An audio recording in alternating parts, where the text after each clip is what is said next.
Hello, everybody. Welcome. This is your host, the MJ406. It's time for another DS game, one that I am actually a fan of, despite what some people may think about it. And, well, it's another fun DS entry. And I figured now is a good time to go into this because, well, who's excited about the Metroid Prime 4 delay? Oh, God. Well, I've grown to accept it. I have no choice. Oh, fun fact! This game was actually not made by the company that did the Metroid Prime games. This was made by Nintendo themselves. Metroid Prime Hunters. And, well, while this game isn't looked quite as highly as the other Prime games have been, there's still a good bit to like about this game. And, well, I am certainly one of those people who's a fan. The reason this game is not looked upon as highly as most of the other Metroid games, this tends to be one of the lowest on the side of quality for Metroid games. Still, in regards to a multiplayer standpoint, it's actually one of Nintendo's best efforts early on for like a good online competitive game. This is one of the first to really strike hard for people that are able to get used to it. Because, well, you can see there's a whole bunch of different characters here they're showing off. They actually gave more characters and lore and all that to the Metroid universe. And so far this day is still the only game to have done that. And well, this game also took good advantage of the DS hardware. While other people may not be a fan of it, that's what I think of that. Fuck them! I actually really like this game. I mean, definitely below all the other 3 Prime games. Still, this is the last Metroid game Nintendo themselves actually made. And well, definitely not up to the standards Retro had at the time, still pretty damn fun. And well, I'm going to showcase it all for you today. So welcome everybody to Let's Play Metroid Prime Hunters. The DS entry. This game was hyped up like ever since the DS's release, because most of the original DS's came with a demo for this, referred to as Metroid Prime Hunters First Hunt. And well, I don't really remember too much about that myself, because I pretty much just had this game. Oh, right, so the screen were too long just goes through. But anyway, yeah. Like I said, this game has a very fleshed out multiplayer mode, but we're not going to go into that for a while. So yeah, if you're wondering where this game sits amongst the other Metroid games, well, in regards to the Prime games, this sits in between the first and the second. And the funny thing is, the 100% ending of the third game actually references one of the characters from this one, kind of indicating where 4 could be heading. But well, since Nintendo's actually letting Retro back in the fold for Metroid Prime 4, we can be sure it's going to be a better experience than, well, we would have originally hoped. Because people were afraid it wouldn't be great because of Retro not being behind it. Well, I feel like this game kind of signifies what could have been Metroid Prime 4 had Retro not gotten re-involved, probably. Still, this game isn't terrible. But like I said, most people, when they tend to think of what their favorite Metroid game is, this is one of the most forgotten ones. Even more so than Other M. I put this higher than Other M, at least. I say, I do like this one. I like Other M, too, but this one, I have a soft spot for this one. I'm not gonna lie. It's kind of neat.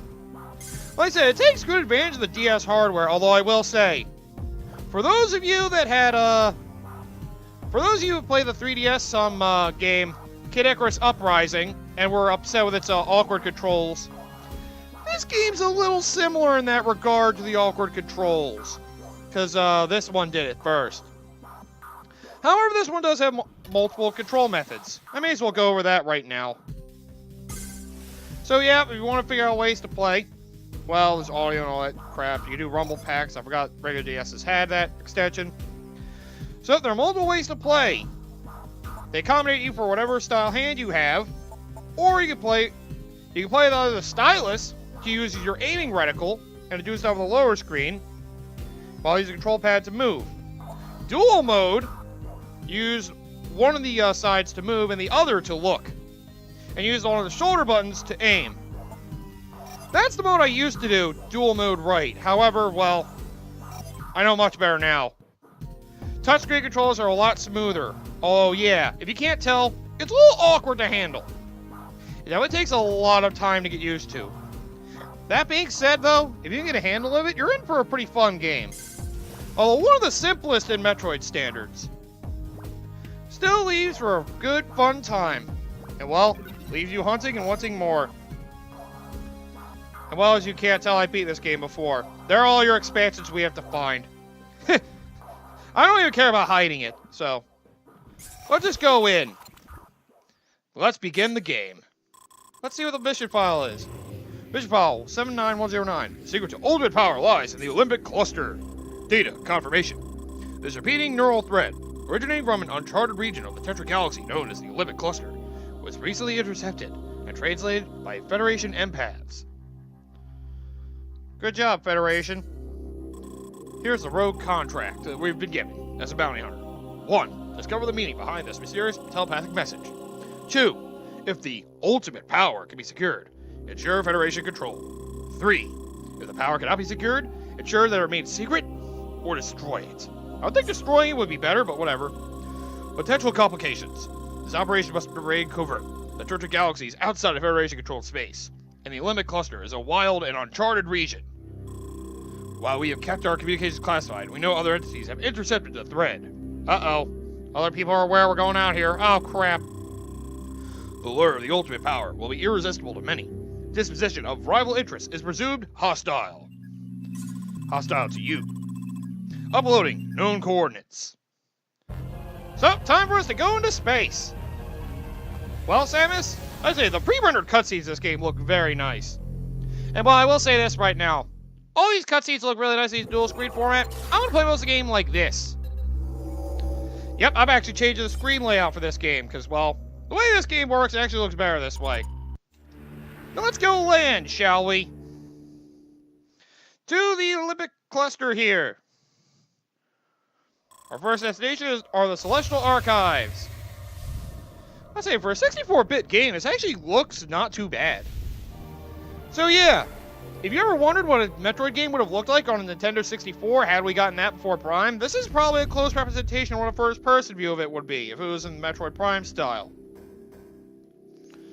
So yep, welcome Metroid Prime Hunters. Activate Scan Visor. Oh, tap and hold the button center at the bottom of the touchscreen to activate the Scan Visor. So yep, playing this way, you'd use a touchscreen for everything. So yeah. Woo! Oh god, that could make people sick, I'm sorry.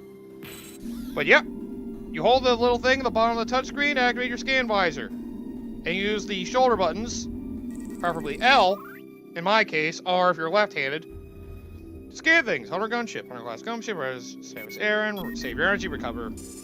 Save your progress, recover energy. Oh, by the way, Celestial Archives. You're going to want to scan everything. While the other Metroid Prime games only relegated to, like, all bunch of major things and not much else. Unfortunately for the scan log's 100% completion, you want to scan absolutely everything in this game. Anything but super important stuff you need to scan. Yeah, that makes sense, right? Basically scan every little thing you can. Oh, hit this thing in the bottom right corner of the touchscreen to go into Morph Ball mode. And yeah, you can go Morph Ball mode. What's this thing? It's a green force field. It impervious to most weapons. Heavy-duty weapon may damage its guard node. I'll say, this game is actually one of the more unique of the Metroid series, too, because there's no other game that plays quite like it. Oh, let's go over the rest of the controls, so yeah. I can use the face buttons to jump, or double tap the touch screen to jump. Shoulder button fires. If you're right-handed, L. If you're left-handed, R. Depends on how you hold it. What is that, a portal? Yep, not receiving power. Got it. And well, may as well go on the ship? No, let's not go on the ship yet. Oh, also, these are very important right here. These little things are lore. These are the ones I'll try to read. Olympic Prophecy 1. It is written that the Olympic power shall materialize with 6 frequencies, shimmer in the divine spectral sequence. A divine spectral sequence, huh? A door! Shoot it. Yeah. And use the control pad, or what I'm using, the circle pad to move, because it'll be a lot smoother that way than going with the circle, the control pad. So yep, you used all those, you'll be fine. Also, there's that, if you hold that corner. Don't worry about that for now. We can figure that out later. So yeah. This game is certainly interesting, that's for sure. like I said, if you want to get full 100% completion, you want to scan everything, even all the little crap. So, yeah, it's a bit annoying. You want to feel like a true completionist, you really have to scan absolutely everything you possibly can. But hey, as long as you're in the level, it saves all the progress that you scan if you scan it quickly enough. Let me scan you! You're a port helm. Then that must make you the starboard helm. You're the right side. Yeah, telegraphic things or whatever. Got it. Or communicate things telepathically. Whatever. Sorry. I'm kind of shorthand reading everything. Because, well, this game... Oh, God! It's a sealed door. And something else to scan. So, these are the super important things that don't count towards your logbook. However, you'll need to scan those. The switch can unlock a door, power an object. So at least the game tries to teach you everything early. Teach you the basics of moving, of scanning. Because scanning will be very important, mind you. Like it always is in the Prime games. Never forget. Oh no, I'm trapped. Oh, God. Ah! Here's your standard little mook of the game. You're basically a version of what, I don't know. Psycho Bits! They'll fire heavy duty weaponry at you. Just move around, aim, and shoot. Ow! Asshole! Oh yeah, you can hold the shoot button to charge and then release to fire the charge shot. So yeah, can't forget about that either. So be sure to scan enemies as well. Scan anytime you feel like you've run into a new kind of enemy. Because, well, chances are you did.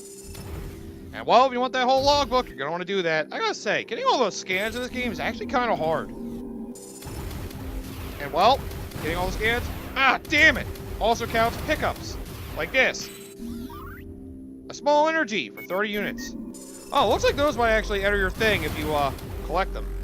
Hold a charge beam by holding the fire button. You can use those to pull in items like the energy there. Make use of it if you need. Yeah, this game does have some annoyances compared to the rest of the Prime series. Still, if you're looking for fun, and well, an interesting style of a shooter on DS, this is actually a pretty good one. Petrosil. They're not worth much. They can give me missiles here. Small missile pack. Well, swap missiles, use a touchscreen. You gotta do that even if you do the dual hand mode. So, yeah. That's why I recommend just do the touchscreen anyway. Because, well, Prime Blast Shield can get taken out by missiles. Now let's go forward. Yeah, this one takes a lot more to get used to than the other games. I still think it's worth your while, especially if you're a Metroid fan. Just, you know, you better prepare yourself. If you thought Metroid Prime Hunters was divisive, this one might be even more so. Although people don't talk as much about it because, well, number one, on a Nintendo handheld, and number two, it's a spin-off entry. Oh, content prohibition. Warning. Confirmed arrival of unidentified vessel at Celestial Archives. Extreme caution is advised. So we have some other thing here, huh? Interesting. Also standard door. So, what is this entity that has arrived? I guess we're about to find out. Are we, though? There are artifacts around. So it's time to show you how the whole basic part of the game works. Which, well, yeah, you're going to want to get used to this. With this here, there's a cartograph artifact inside. It's encoded with the spatial coordinates of a hidden chamber. And it's protected by this artifact shield. As we unlock the proper key. Oh, God! And, well, most of the time, enemies tend to be guarding, said artifact. Usually. But we can use the combat. Move around, aim, and fire. Oh yeah, so all you Prime enthusiasts, keep in mind, this game has no lock-on. So it's all more about free aim, which is why a stylus is highly recommended compared to the control pad. I will say you can do it with the dual pad, though. You can play the game aiming with the control pad. I know, because I used to do that in the past, and I've beaten it numerous times with that. So, don't feel left out if you don't like the touchscreen controls. The control pad works well enough. As long as you set the sensitivity right, you can probably make it work out for you. Just, you know, cater it to your style. You can always experiment to eventually find out what works ideally for you. Just learn to move and shoot, aim properly, you'll be fine. Anyway, here's what the key looks like. It's a shield key. That gets rid of the artifact shield. Right, let me just scan the sealed door to make sure I have it already. Make sure it's not a different type. Okay, then. And well, just like that, we can unlock the shield to get the artifact part. So let's take it, the cartograph artifact. There we go, I got it. You retrieved an Olympic artifact. These are your important items of the game you'll need to find. And I'll say this, you actually need these just to progress in the main game at all. So, you know, get hunting and all that. And well, like I said, you need to scan a lot. This game, ugh. I don't play this game too much because I always forget where to find all the scans. But, you know, if I don't get all the scans, then I'm sorry. But, well, I'll try my best, damn it. This one's a lot harder for me to remember than the other ones. Because, well, yeah. It's certainly different, that's for sure. Okay. Am I going the way I came from or no? Oh, yeah. And you press start, you can look at the map to see where you've been. Use touchscreen to look around it. Okay, looks like we're going the right way. Sweet. Because I haven't been there before. And there's a quit menu thing there if you need it. Also notice the thing in the upper left corner there. The little platforms that has the ball on it. That's kind of your indication for collecting all the artifacts you need. Seems to be no way around here. And here's the morph ball thing. During small tunnels, have morph ball icon in the lower right corner of the touchscreen. Lay bombs pressing the fire button. Boost by sliding the stars quickly across the touchscreen or by pressing the boost button. Boost button for me would be R. The opposing shoulder button that you use for, basically the one that's not the shoot button. The other shoulder button. Energy tank! They give you more energy. You're gonna want these. So you can continue to do it touchscreen controls, or you can use the other buttons. But you can't play this game without using the touchscreen, so you may as well get used to that. Oh god, unless you're hitting the rack.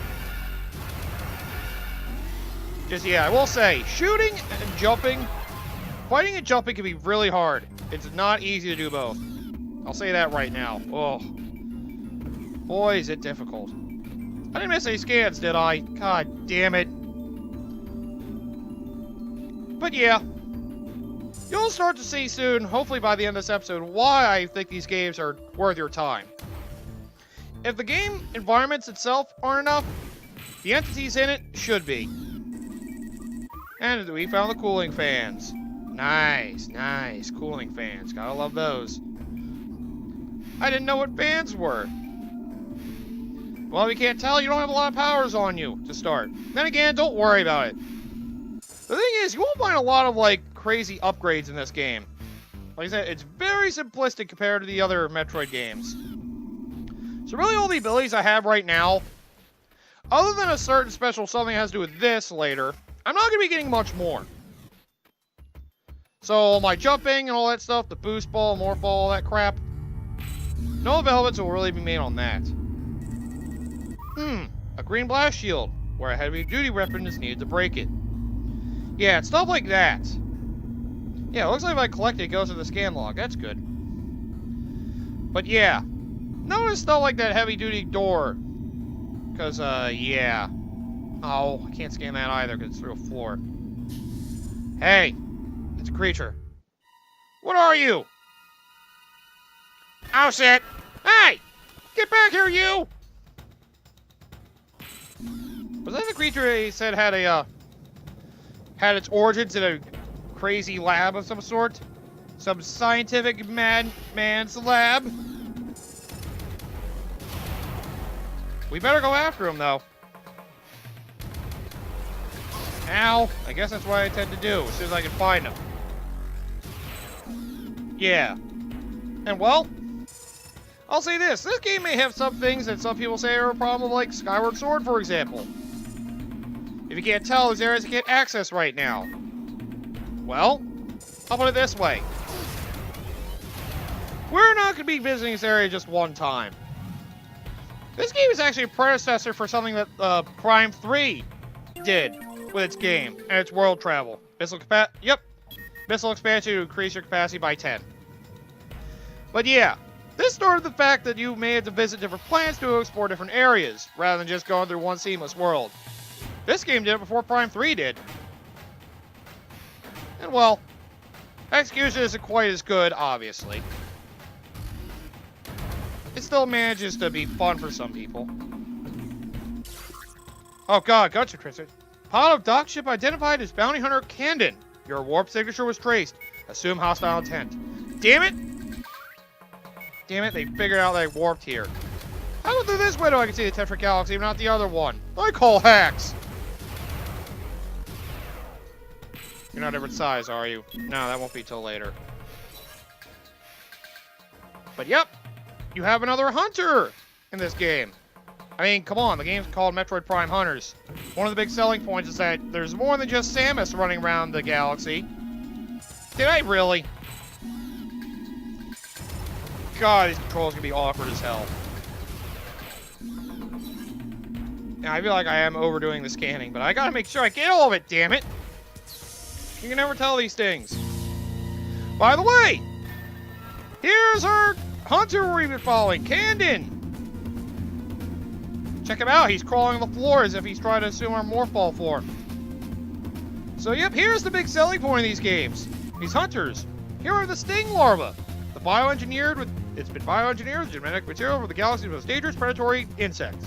Can get transformed to the sting larva, the fast-moving segmented insect. Has a detachable regenerating tail that homes in on its target before exploding. Homing shots from your frickin'... What? And well, here's this hunter, Candon. A disruptive electromagnetic field appears to surround the hunter Candon. Analysis suggests voltage potential comparable to that found in lightning storms. Candon carries a bolt driver, which is capable of a charged blast that can disrupt the combat visor. Ow! Case in point. So yep, headshot. Learn to move around and fire efficiently. Because, well, otherwise you'll be dealing with some crap like this. I won't let you win, you fucker! I would not say to go Morphball form, because that can be dangerous, but yep. You have multiple unique hunters in this game that have unique forms of weaponry and styles of combat. It's a big selling point on the multiplayer, because yeah, you get to play these hunters in multiplayer, it's pretty sweet. It is only the first of them. Just learn to aim and fight hard. And well, if you can't tell by the headshot, that's something that can help you multiplayer. It's not one hit kill, but it does a little more damage. So learn to aim efficiently if you can. Unfortunately, some of these hunter fights can drag, depending. As well, a lot of times they just like to run away. Candon does anyway. Others actually tend to stay and fight you. And this room covers importance, so he tries to hide. So just beat the crap out of them, and then eventually they'll disappear. Oh, you dick. Political hub, is that what that is? I don't need to worry about scanning that door or its seal. Same thing. I always double check to make sure. I'm pretty sure that's what that is. But yep, I need that to unseal the door here, oddly enough. Because that led to another artifact, which I better scan.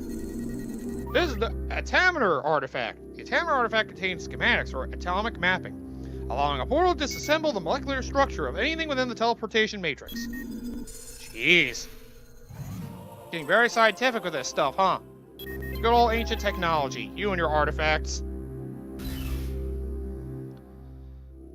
And well, something I just realized I never even mentioned till now. You know how the other Metroid games tend to have save stations and all that? Hey, guess what? Ah, crap. It might be in my logbook anyway. This game does not have save stations. So, guess what? You gotta go find everything on your own. And hope you do not die. Oh god, turret. Olympic Turret version 1. So yeah, if you're wondering how you save this game, that's what your ship is for. I'll show you more once I can get back to it. Because I do kind of want to save it in the episode. Well, I'm pretty sure we're close to an opportunity like that. Oh my god, my hand's already aching. God. I think I proved my point. This game does hurt a little. Playing. Its awkward style can make the hand hurt. Here's a switch for the ship deck portal. You find these to a portal, and well, now it's active. They'll take you to another destination. When you find those switches to activate a portal, they take you back to a ship. Basically consider those like checkpoints. It's very good to have those on hand. And well, you can enter your ship where you're able to save the game and heal yourself. Always a good idea to do that every now and then. But yep, there's a good resting point to have if you need it. You see here, I can go to the weapon select, which there's nothing there right now. No weapons to equip. You can always review your options if you want to change things as you play, in case something feels uncomfortable. And you have your logbook. You have your equipment, which, well, you can look through all that stuff. Large missile pack. And if you click on it, if you touch it, you can look at it in detail. That has 25 missiles. The medium energy, I believe, does 60, if I'm not mistaken. Yes. No, I didn't want to look at more ball. I forgot that's not how this game works. So, yep. You can look at stuff for how the game works. Thermal positioner. Samus' location is tracked by a thermal positioner. Lays an image of Samus' location is tracked by a oh, that's the map. And you can press start for it. You review gear here. And you review all the lore. Objects you scan. Lore you scan. 1%. There's a lot of lore. And creatures. So, yep, there's a lot to scan. Well, you see, I have 12% of all the in-game environment stuff, and 59% of all the items I can obtain. But we'll end this episode here, since I did manage to save it. Well, you can always hit the save thing up there if you want to resave, just in case. You can also launch your ship back out into space if you want to do that, or just exit the ship. So that'll do it for this episode. Welcome everybody to Let's Play Metroid Prime Hunters.